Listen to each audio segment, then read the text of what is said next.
Welcome everyone to Teaching While Talking. I'm Monkey, and today I'm being joined by... I'm Anthony, Matthew's older brother, the smallest and not Mexicanist of the bunch. I mean, alright, so you are equally as Mexican as I am. I just happen to... We got different traits from our parents. Yes, like, you have the... Not necessarily that I'm not Mexicanist, but, like, I take more after our mom and grandparents, Right. my mom's side, so, like... They're more European. I'm more Washingtonian in that I rust, I don't tan. I just... Alright. Now, I get that, but are you implying that I am not Washingtonian? I'm pretty sure I've lived here as... White skin versus brown skin. Alright. You know what? Fine. Anyways, so... what have you been up to, man? Like, we haven't really hung out that much lately. I haven't been a lot of stuff as far as the whole getting a life thing. But I've done a lot of productive at the house. I don't know if you've been in your bedroom last time you were there, but it's a lot cleaner than the last time you saw it. It's almost ready for you to move back in. And then I cleaned my room for the first time in forever. You can actually walk around in there. Oh, nice. That's pretty cool. And then, other than that, I haven't done a lot.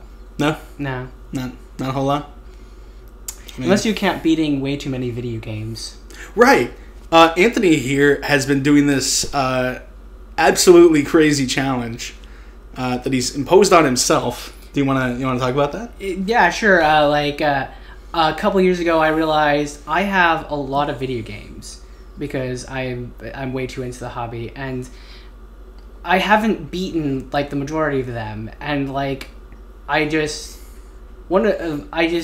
haven't beaten a lot of them, and I feel like I'm not enjoying them because I get distracted and I play this one, and then I'll play this one, and I'll play this one, and I never finish them. And so one day I was like, you know what? I'm going to finish all these games. I'm going to stay focused and play them all, and I'm going to beat them.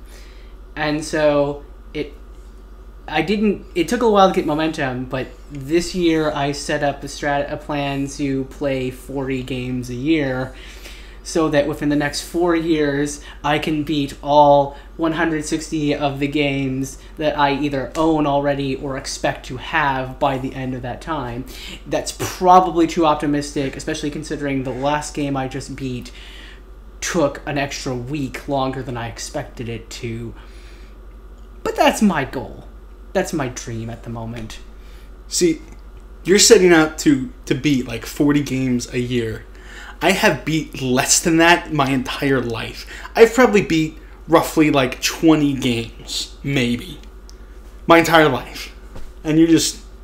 Okay, so there's a YouTube channel, alright, who's got this... he mostly does strategy games. And he's probably the only person I can think of that maybe has a similar goal. He has a YouTube channel, but every 3 hours a new like 30 to 45 minute video comes up. Which is like... That is ridiculous. That's insane. I can't even imagine like the amount of time you spend like recording. I assume he edits. I haven't actually watched too many of his videos. Yeah. It's just... Man, that is crazy. Yeah, it's ridiculous. I realize how ridiculous, but I set that goal because I didn't want it to take 6 years or 10 years. Sure. Like, I was like, by then I'll have even more games, and it'll take even longer. So and in the process, I found like a whole bunch of games that like I was like, I've beaten this, but I haven't necessarily completed it. So I'm shelving it for later to go back and do all this other stuff. Like, I want to go back and play the Paper Mario games again and get all the extra stuff in that. And The World Ends With You has like a whole bunch of extra story content that I would like to get, that I would have to play through it again in order to get. And so I have to move it along. Sure. No, I definitely get that. Yeah. So you play video games. Yeah. What other sort of things do you do? Uh, Or like, what sort of things are you interested in besides that? it's anything artistic or creative. I have immense respect for anything artistic or creative, making things, building things, which actually kind of sort of relates to my topic today Oh, yeah? in a roundabout way, Okay. which is gift giving. I like to if you are willing to give something of yourself to somebody, that's cool. But I'm definitely a little too into the materialistic side of gift giving, and so when, say, you give someone, say, a gift card, I like to like hype it up super extreme. Like, you can give somebody that Hallmark 90 cents gift card that like just says one little thing and that's it. But I prefer to go, let's write a poem about my 2 cents about your life and put 2 pennies in there, and then put some throw that in an envelope with a bunch of pipe cleaners, and so they can play with it, and then like a bunch of cut out circles of paper, and then on the envelope draw a Chinese checkers star so they can play with the little circles and play Chinese checkers with the envelope. So not only do they have a couple pennies and a poem to read, they also have Chinese checkers to play with them whenever they want. And so I like to really hype up, to like just build up these ridiculous presents, and unfortunately that leaves it so I have to limit, because of my general lack of funds and resources, I have to limit it to Christmas and immediate family members, the ridiculousness. But when I do, I go ridiculous. Which it goes back to the whole artistic making and building things. But for today, I could talk about all kinds of things you could make and build. Because I made like these perler bead coffee holders I made for Christmas as a gift. But today I just want to talk about, like, for Christmas, several times people asked me for advice on like what they should get this or that person. Sure. And I was like, okay, here's the thing that could be totally helpful for people to hear on Teaching While Talking. Suggestions / advice on how to decide what to get somebody if you're not sure of what to get. And I thought of a helpful, useful acronym for how to do it. And So like, I am really interested in this because I like giving gifts is definitely not something like I am not so good with the giving of gifts, or particularly giving things to people. Yeah. So this I'm thinking is going to be really helpful to me. Yeah. At least I'm hoping it is. And I thought of an acronym which is specifically designed for someone like you who has memory problems. All right. All right. So this is my prompt to help you remember the acronym. It's a wand. Okay. That's WAND. Okay. And we start with things the person wants. Oh. And that's not necessarily what they asked for or need, it's what they want. Case in point, like, my dad probably wants a computer or a truck for the longest time, but he didn't ask for it because he knows neither of us have the money to get him a truck or a computer. Right. I'm not buying anyone a truck. No. That's not happening. And then, so yeah, like, you generally... On the other hand, what they want could what they want could be something that they actually want more than what they asked for. But generally speaking, it may not necessarily be what they need. In the case of a child, maybe wants a video game that is just all hype and not actually a good video game, or they want candy, which is probably not the best thing to be giving them in mass quantities.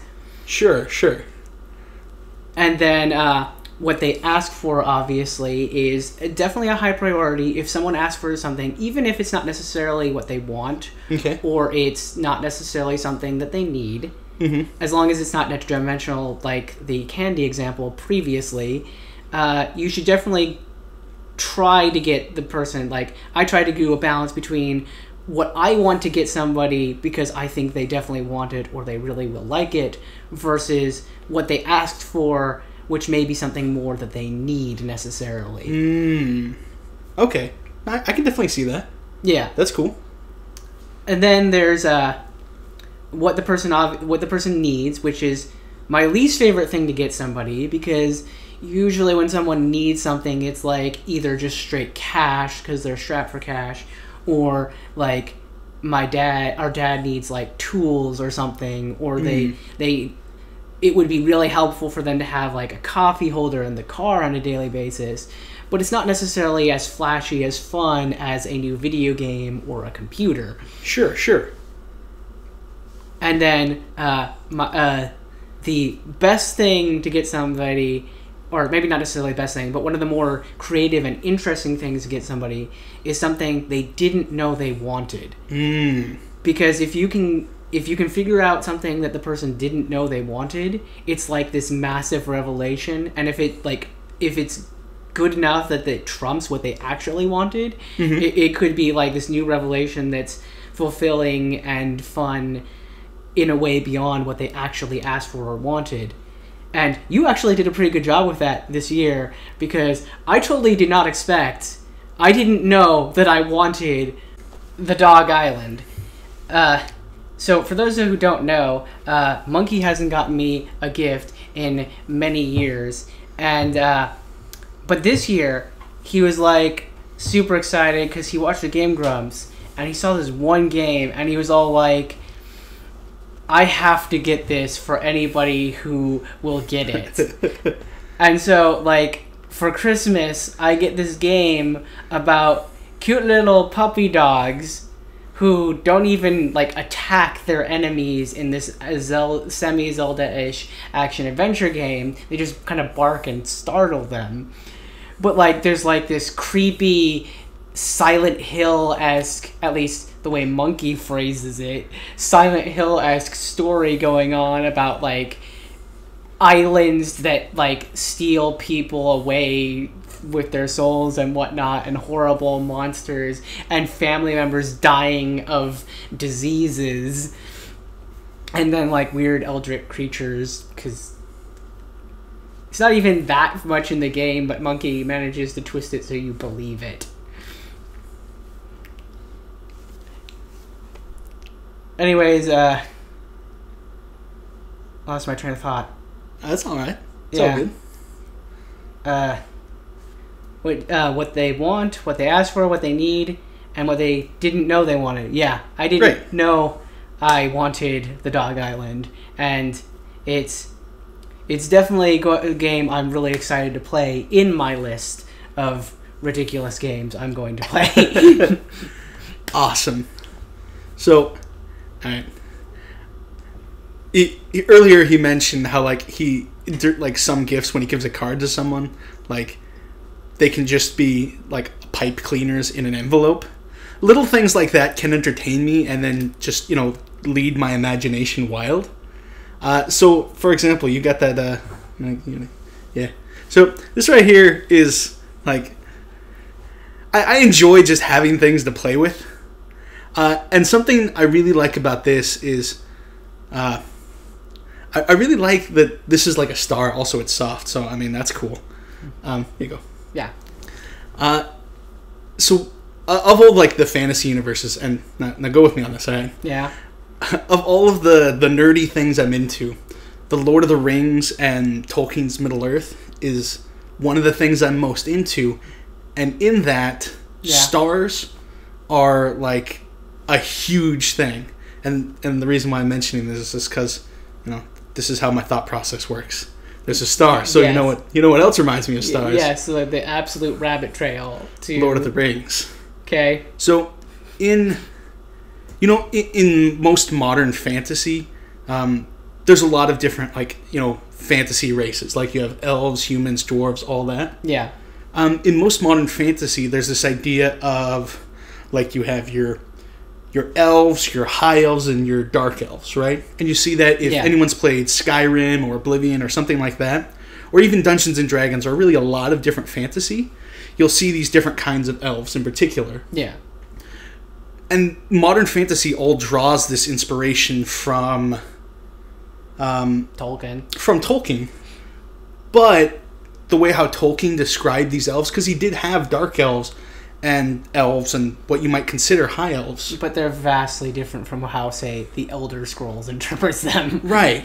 So in, like, Middle-earth, the dark elves are... So the dark elves are elves that only ever knew starlight. They never saw the light of these great trees that house the light of the sun and the moon. All they knew was the stars.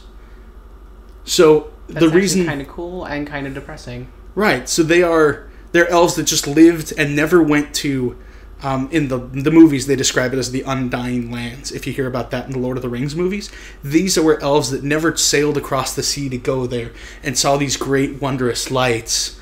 All they knew was they lived out in the woods, they just lived their lives, and they lived by the stars. Okay.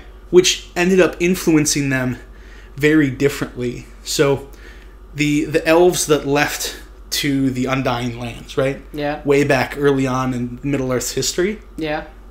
Those ones that went over there, I guess we would call them more like the high elves that you see in like... Yeah. They're probably the closest thing that Tolkien has to the high elves of the Elder Scrolls or something like that. Right. And these elves, the reason why they may be considered of an elevated status or why you might give them the term high is because they saw the light. Yeah. They saw the light of these trees and they saw the light of the things like the sun and the moon. You want to explain what those trees are exactly? Right. So in Tolkien's Middle-earth, if you read the Silmarillion, he has this part where he goes into like this big... the Silmarillion is basically like a huge, large world history kind of thing of Middle-earth. And one of the early on things is before there was like the sun and the moon, there was like this tree, right? And this tree had all of the light that when the tree died due to bad things...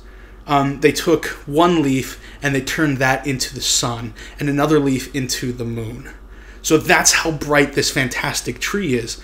And so the idea is the closest thing to what we would call high elves in other fantasy, the reason they're so distinct is because they saw this light and they got to experience it firsthand. Yeah. Which is a pretty huge deal. Yeah. And then also, when some of the elves came back to, like, Middle-earth proper, some of them stayed behind. Yeah. And that's, like, those that, like, remember that light, or even the ones that came over to Middle-earth and remember that light. Yeah. Those are the closest thing to what modern fantasy would call high elves. And then you just have elves that have just grown up in Middle-earth, that have known stars, sun, and moon. Which is, like... a secondary source. I guess it's better than just the stars, as the Dark Elves apparently had. Right. But it's still not as permeating or massive as the light that a portion of which is the sun and the moon.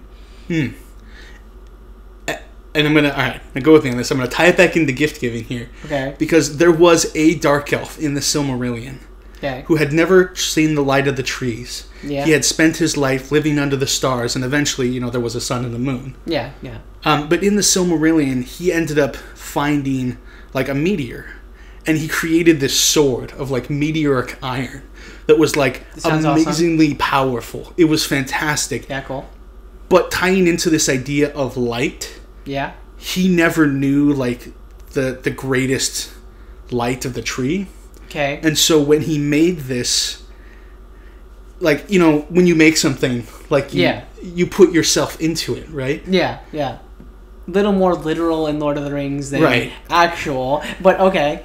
But so when he made this, because he had never known, like, the fullness of light, the sword itself had, like, a bloodthirsty nature. Yeah. Because though he had a sense of light, the stars, and eventually the sun and the moon, he didn't have a full idea of what light could be and the greatest pure light. Yeah. And so he made this sword that eventually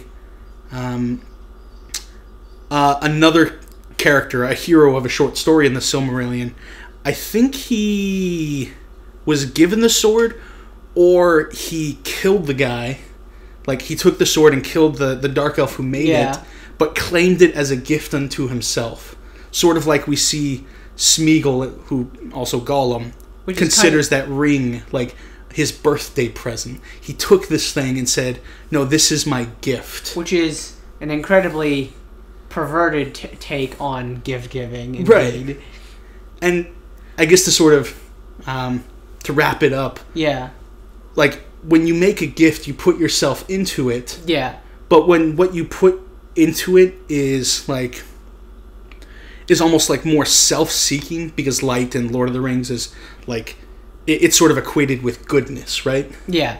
So when you don't have like a big picture of what it means for light to like help people, and instead is more like a selfish thing. Yeah. What he made was a selfish gift, and the only thing that gift did was further cause harm to people. Yeah. And like you said, it's a little different take on gift giving, but yeah. I think it's definitely interesting to note that gifts, you put yourself into them. Yeah, you definitely put yourself into them, and like it's like there's a materialistic side, but there's also definitely like just like the philosophical, emotional side of like it doesn't have to be a physical gift. I personally am a little too focused on the materialistic side, but giving of yourself, of your time, your money, your like emotions is just as valid, and probably in some cases more so than a physical gift, even though physical gifts are kind of really nice. Yeah. So I think to bring it back around, we've got this acronym, right, for gift giving. Yes. You give people, you can give someone what they want. Yep. W. You can give someone what they ask for. Yep. What they need. Yep. Or what they didn't even know they wanted. Yeah. And that's sort of like your approach to gift giving, and I think I'm going to use that because that seems pretty helpful. Yeah. I think an acronym would help you with your slight memory problems. And I'll remember the wand too, so that that helps. That helps. Visual, audio, and kinesthetic even. Yeah, I have a wand. So thank you everyone for watching this video with us. It was great having you. Yeah. Hope to have you back sometime. Yeah, I might have another idea already for gift-giving discussions. Awesome. We'll see. Cool. Well, hey everyone, thank you for watching. This has been Teaching While Talking, and I hope you all have a good time. Bye.